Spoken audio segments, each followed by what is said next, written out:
Imagine a world where music is only made with traditional instruments, where every sound is acoustic and familiar.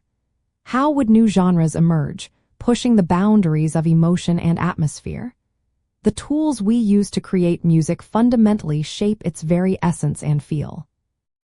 Synthesizers were absolutely central to the evolution of both darkwave and ethereal music, providing the unique sonic palettes that define these distinct, yet related, subgenres of goth music.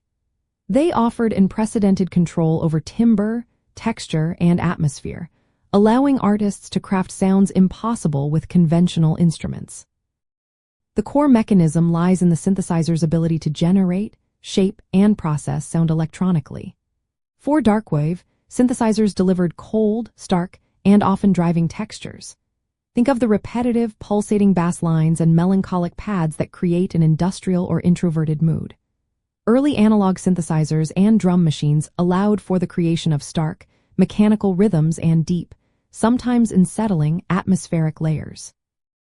These tools facilitated a sound that was both brooding and rhythmic, emphasizing tension and a sense of detached introspection.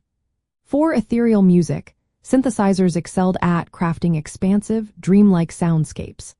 Artists leveraged lush pads, shimmering arpeggios, and heavily processed sounds with abundant reverberation and delay to create a sense of vastness and otherworldliness. The rich, sustained tones provided an open, airy, and often melancholic backdrop, prioritizing mood and sonic immersion over overt rhythmic drive. Understanding this distinction helps you appreciate the sound design choices within each genre. When listening to darkwave, identify the prominent, often sequenced, bass lines, the stark drum machine patterns, and the colder, more rigid synth textures. In ethereal music, focus on the sweeping, sustained chords, the complex layering of reverbs and delays, and the generally softer, more diffused sonic qualities.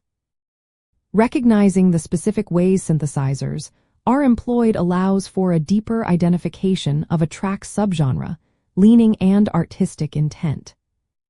This was not merely about adding electronic sounds.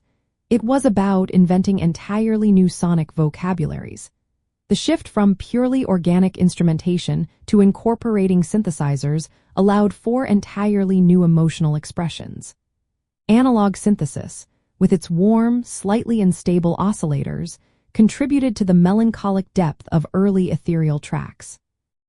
Conversely, the precise, often clinical sounds achievable through digital synthesis later expanded darkwave's cold, futuristic edge.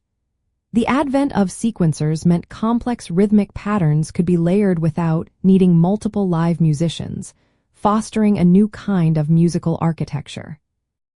Ultimately, synthesizers were not just instruments in darkwave and ethereal music.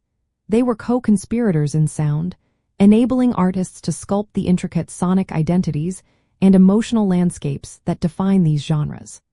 Their versatility allowed for the creation of both haunting rhythmic structures and transcendent, otherworldly atmospheres, enriching the expressive power of goth music immeasurably.